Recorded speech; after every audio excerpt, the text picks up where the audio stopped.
প্রিয় শিক্ষার্থীবৃন্দ, তোমাদের জন্য নবম দশম শ্রেণীর সূচকের আরেকটি প্রশ্ন হাজির হলাম।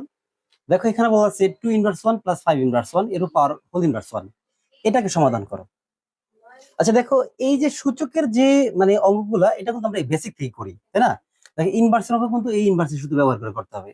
তাহলে এটা করতে হলে কি করবা, 2 ইনভার্স আছে, তার মানে ইনভার্সের কারণে একটা 1, আর 2 যদি পাওয়ার 1 দ্বারা গুণ করি মানে 2 একে 2, আবার প্লাস 5 ইনভার্স 1 আর নিচে 5 একে 5, এরপর আছে হোল ইনভার্স 1। এখন তো কি করবা, এই ধরনের অঙ্কের ক্ষেত্রে যদি ভগ্নাংশের যোগবিয়োগ হয়, নিচে 2 লসাগু, তো 5 আর 2 লসাগু, 5 দুগুণে 10।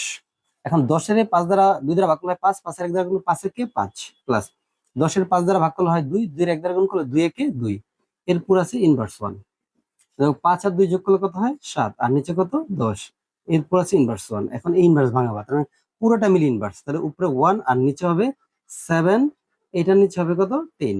এখন কি করবা, উপরে 1/7 ইন্টু হচ্ছে 10, 3 দ্বারা উপরে গুণ করো, উপরে 10 আর নিচে কত 7, এটাই কত অ্যান্সার। দেখো কত সহজে এটা পারা যায়, কত সহজ। যে বেসিকটা বুঝবে, যখন এই ফর্মুলা থেকে আমরা বেসিকটা বুঝে ফেলবো, তখন আমাদের জন্য অঙ্কগুলো হয়ে যাবে একেবারে পানির মতো সহজ। তোমরা যদি এই ধরনের ভিডিওগুলো পেতে চাও, আমাদের পেজটি ফলো দিয়ে রাখো। এবং তোমাদের যদি এনি কোশ্চেন যদি এই সূচকের যে কোনো কোশ্চেন আছে, প্রশ্নটি অবশ্যই কমেন্ট করে জানাবা, যাতে পরবর্তী ভিডিও তোমার এই কোশ্চেনের অ্যান্সার আমি দিতে পারি। ধন্যবাদ, সকলেই ভালো থাকো।